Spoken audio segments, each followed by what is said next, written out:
All right. One more show. Did you watch this trailer, right? Yeah, I watched it. This one is good. Yes. Okay, so this is for a show called We Own This City. First of all, Jon Bernthal. Jon Bernthal is the man. Okay. What I think is really great is like what they can do with like hair, makeup, and like how they do like your facial hair. He looks like he looks like Jon Bernthal, but he looks like what Jon Bernthal would look like if he was a crooked cop in this trailer. Mm-hmm. Exactly like what I would imagine Jon Bernthal as a crooked cop would look like. And now I'm kind of annoyed because I had two versions of this article pulled up, and one of them had like a screenshot of this first shot of him when he's coming out of the car, and I'm like. Like this right here, to me, that is exactly what I imagine crooked cop Jon Bernthal would look like. And this is where did I go here? It's called We Own This City, and this is based on it's from the creator of The Wire, which is one of those shows where even if you've never watched an episode of like premium TV or you don't really care about entertainment at all, everyone's kind of heard of The Wire. It was like proto Game of Thrones or proto Breaking Bad in a way. Mm-hmm. It kind of redefined what it meant to be a television show on cable, and it's from the same creative team, David Simon. Yeah. So the same creative team that made it, and that show took place in Baltimore as well. And what this is a show based on a very famous corrupt group of Boston police officers for running what was called the gun. Boston or Baltimore police? What did I say? Boston. You said Boston. Baltimore. Okay. I apologize. Thank you for catching that. That's okay. That way they don't have to leave it in the comments, or they leave it before. I just wanted to make sure it wasn't them like adapting a true story. Like it really is a true story that happened in Baltimore. Yeah. When I was watching, do you want to give a synopsis of what this is? Okay, so it says, We Own This City would appear to be the chest-beating battle cry of a corrupt Baltimore PD task force, as seen in the trailer for HBO's upcoming crime drama from The Wire's David Simon and Greg Pelicanos. I don't know him, or if I do, I don't remember him, but I remember David Simon. Premiering Monday, April 25th, again, so another show coming out in April. The 6-episode limited series, which is based on the book by Baltimore Sun reporter Justin Fenton, chronicles the rise and fall of the Baltimore Police Department's gun trace task force and the corruption and moral collapse that befell an American city in which the policies of drug prohibition and mass arrest were championed at the expense of actual police work. They go into a lot of interesting details in this trailer. One of the characters, played by Treat Williams, which I learned from research, plays like he's like the president of the Fraternal Order of Police, which is a huge police union. Which is a huge police union. Talks about, he goes, everything changed when they came up with the term war on drugs. I was really interested and he says that militarized police, and I found the militarization of the police force, right? And I think this is something that's actually been studied. I didn't have time to look it up before we recorded today, but like it is a really fascinating phenomenon that like when you hear that phrase, you know what they mean. Yep. And you might fall on a different spectrum of whether that's positive or negative, but like we have in this country, we have the military, we have the National Guard, and then we do have police, which are several separate entities that involve having authority and having to, like if you're a service member and you're living in Baltimore, if you're an army sergeant or whatever, like you're not in charge with enforcing laws. They actually operate very separately to ultimately serve government, which is interesting. Yep. So this also has, like I said, Treat Williams, who's a fantastic actor. It's got Rob Brown. Rob Brown played a main character on a show called Blind Spot with Jamie Alexander and Sullivan Stapleton. Mm-hmm. All very good actors. And then the other one that obviously that everyone knew was let me go back here. I want to talk about who's the okay, so it says you also have Wunmi Masako, who she was in Lovecraft Country. I did not watch Lovecraft Country. It's super good. Is it? Yeah, I remember you and was it Brian? You and somebody else told me that it was very, very good. It says, as Nicole Steele, an attorney assigned to the Civil Rights Division of the Department of Justice, which was investigating policing practices in Baltimore prior to the gun trace task force criminal investigation. And speaking of The Wire, Jamie Marlowe Stanfield. So Marlowe Stanfield from The Wire. So Jamie Hector, he was also, I remember him more from Bosch, just because that's more recent. That was with Titus Welliver on Amazon Prime. Fills the role of Sean M. Suter, a Baltimore City homicide detective who gets caught up in the gun trace task force. Man, that is a tongue twister to say repeatedly. And called to testify before a federal jury. And you can kind of see, like, the trailer kind of goes through his moral dilemma, where he talks about, like, look, you put me in a unit with a bunch all these of most crooked cops, and what am I supposed to do? Just turn him in and risk my life, my family, my safety? Okay, this really reminds me of, have you seen the movie A Place Beyond the Pines? No. It's a really interesting movie. Some people hate it, but it's kind of a 3-part story. It has stuff to do with generations, but there is Bradley Cooper is one of the main characters who plays a young cop who's involved in a like pursuit and chase with a guy who's a bank robber, and you get perspectives on both of their lives. But eventually he has an interaction where like the cops he works with take him to like collect this money that when they're not supposed to, or they're technically off duty and they go to collect the bank robber's money, and they're like, okay, you get the lion's share because you're the one who like you're the one who caught him and stuff like that. And like it becomes this moral dilemma of like should he accept this money? What does he do? And like this, I think, is something like it's always fascinating me, like what happens to money that you get when you like bust drug dealers or whatever. Yeah, like there's no set amount, so it's not like whoever is first through that door. And like there are times that like it goes into evidence for years. I know some police actually some departments end up using it for stuff, like it goes into it gets reappropriated, right? But it is weird because it's like suddenly they have this surplus of cash, and like cash is something that goes missing all the time. And this is one of those things where you can very easily, like I can already see a story where these people, now I don't know if this is the approach they'll take, but they start out as people who are very, very idealistic, and the consistent crime and the rot within the city that they seem to be unable to take a dent out of kind of just morally wears on them to the point where a lot of people go and fall into that pattern of just like, look, I'm going to take care of me and my family first. And if we're busting people who are committing crimes in the meantime, is it really so bad? And they kind of morally drop themselves to lower levels of morality little by little until they don't realize how far they've fallen. Until that one day they're stuffing rolls of bills into their bulletproof vests, into their flak jackets. So it's like I can see that being a central theme of this. If you look, there's this. Not this report, but this is a list of the actual detectives who are in, like 2 of them went to trial and were found guilty. The rest were all pled guilty on their own. And the guy right there who plays it, like Wayne Jenkins, kind of looks like, if he was less handsome, if he let himself go. Yeah, if John Bernthal had chosen to let himself go. So you could, like, that's a long list of people who just ended up being very, very engaged in criminal activity. And it was just fascinating to me that they took a story like this, which I think this was in 2005. They said that this was from the early 2000s. And stories like this feel like you'd think they'd feel like ancient history, but they're not. Like it's not like stuff like this. And this is an issue with people who are like thin blue line people, who believe that all police are great and awesome. And then there's the centrists who are like, look, there's room for improvement on all sides. Do I think that Hollywood will be able to prevent themselves do I think that they'll be able to tell an even-handed story here? Yeah. David Simon makes me more hopeful of that, but because it's very easy to produce like anti-police content in today's day and age and get like so brave and bold, good job, when it's like actually sort of popular narrative right now.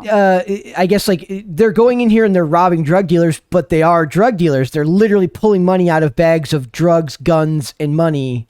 So then are you portraying these people who are committing these crimes as, look, they were just doing what they had to do to survive, which is a very common narrative and stuff like this that can fit. But it's a matter of whether they allow the police that are not bad to, because I think they said it goes federal in this, and they're dealing with a Department of Justice. So it is going to have to be in 2005. I think this could have been made just like The Wire, and it would have been gripping and extremely entertaining. In today's day and age, I am a lot more skeptical that something like this can be done even-handed. I'm kind of hopeful that like it will be a good, like it naturally has so much nuance to it. Yes. Right? Like if you're looking at the list, it's a racially diverse group of people who were convicted. Yep. Like it's happening in a city that has a lot, has had affluence, has had crime. It's a dominantly Catholic city. Like there's lots of things going on there. And I think, hopefully there is enough nuance there to tell a really well-rounded story that makes you think. It isn't just like, this is the way we think it went down because that's the way we believe culture is set out to entrap people. You know what I mean? Yeah. When I was looking up stuff about, I was just looking back at The Wire and looking back at Baltimore police. I'm going to keep doing it. I don't know if you know, but Baltimore is a city in Maryland. Yes, I know. Okay, so here's the. I was wondering how these things are portrayed in media. Obviously, you're going to have to deal with sensationalism and everything like that. And it's just there's controversy. It says the portrayals of Baltimore City and The Wire and homicide life on the street have received criticism from several notable Baltimore politicians, such as former Maryland Governor Martin O'Malley and former Mayor Sheila Dixon. Both politicians have argued that the show glorifies the level of violence within the city, but it doesn't say that they misrepresented the level of violence in the city and gives Baltimore a negative image. So they're not saying it's wrong. They're saying that doesn't Baltimore just has a negative image? Like yes. there are good things to Baltimore. I'm not bashing Baltimore, but like it has crime. Yes. Like that's just the way it is. But then it's interesting here. It says, in contrast, the police department has been relatively supportive of the shows, stating that the crime in the city was accurately portrayed.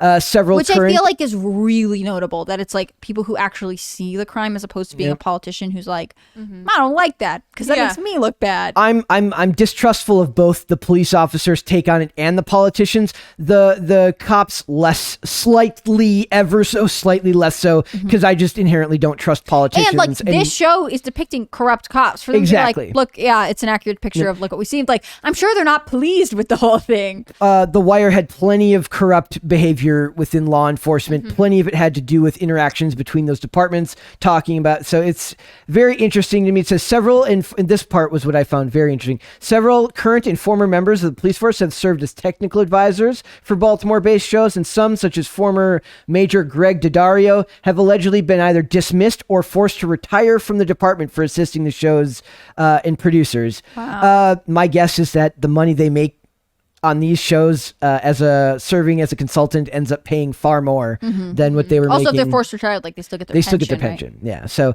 but I just thought this was. I'm very, very excited to see this show more so than I. When does it come out?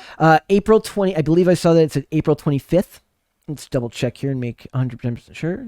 Yes, April 25th, 9/8 Central, but I'm guessing that you'll also be able to watch that on HBO Max day and date. Cool. So, so it says premiering Monday, April 25th at 9/8 Central. So premiering at like 9/8 Central makes it seem like they're going to do one episode at a time, because usually if it's like a full series at once, they just drop it at like 3 It depends, because I feel like HBO Max is trying to do what like other streaming services are doing, like one episode each week. Peacemaker was 3 episodes to start, and then the rest of them came out weekly, right? Yeah. So maybe that then we could review it if it comes out one episode at a time. We could review it on here. So we'll see how that goes. I'm sure that it didn't say the same for Tokyo Vice, which by the way, both of these are HBO Max series. I was noticing that. It's interesting. HBO Max Tokyo is like in a Vice, moment. they said, "Ooh, fuck."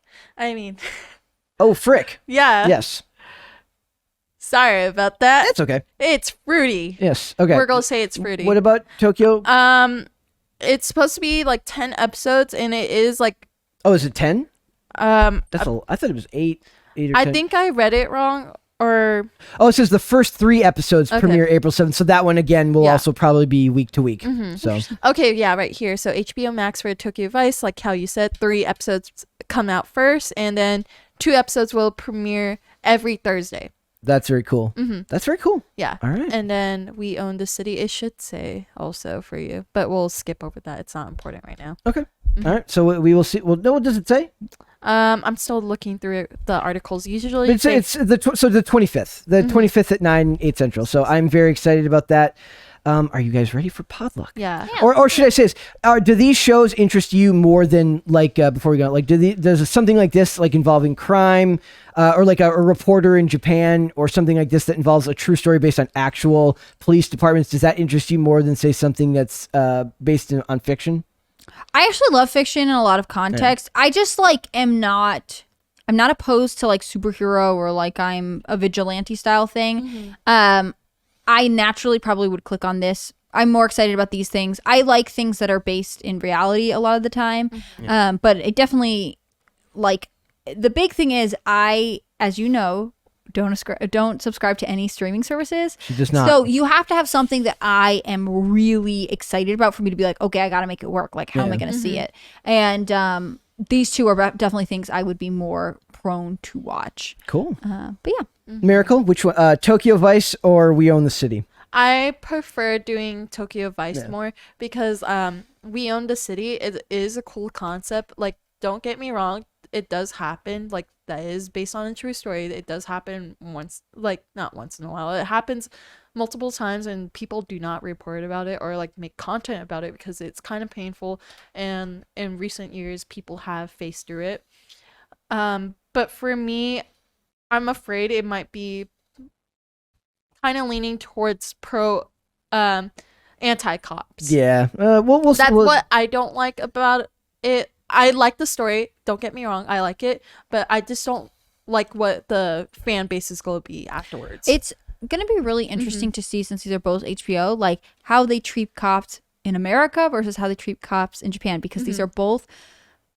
I don't want to make any accusations about like, but they both seem like there might be slight corruption. There's some like interactions with criminals. Like, they might be actually very interesting to watch at the same time and contrast how they're handling or see like kind of how evenly toned they're treating law enforcement or crime overall. Well, it's so weird because in Japan, their police officers, they have like the cutest little cars. It's so tiny, and like their mascot's a little elephant, and it does make the same standard police siren, but it's like only one time. And I remember my uncle and I like got yelled at by a cop who like pulled up, and he's like, "Hey, it's a red light. You're not supposed to cross." He didn't give you a ticket. He's just like, don't do that. Yeah, he just said, don't do that. But usually, like, police stations, like, how they do it, they have one police officer stand in the front, like, watch everything, monitor what's going on the street. But then, like, if you, like, step in deeper, it's, like, a bigger building. It's so cool. I love it. And their mascot's a little elephant. Because it's like the most positive thing I've ever heard say about law enforcement in the last time. Maybe that's what police in America need, like an cute animal police. mascot. Cute well, poli- like an animal mascot. A big Mascot. adorable Can't talk. pig. A big adorable baby pig. no. No, isn't pig like what they call Yeah. cops? Well, Like, that's what I I'm saying. feel like they need to own it though. They need to own it and make a cool mascot. Oh my out god, of a teacup Maybe. pig. It's a teacup pig with a little. no, police I regret uniform. this. Never mind. it. Okay. And it's holding a donut. Okay. All right. Well, we'll move on. I will say that I do have less faith today than I would have 10 years ago that they'll be able to handle this evenly, but I'm always open to being proven wrong. Thanks for watching this clip, guys. If you want to see full episodes or follow us on social media, links are in the description below. Bye. Bye.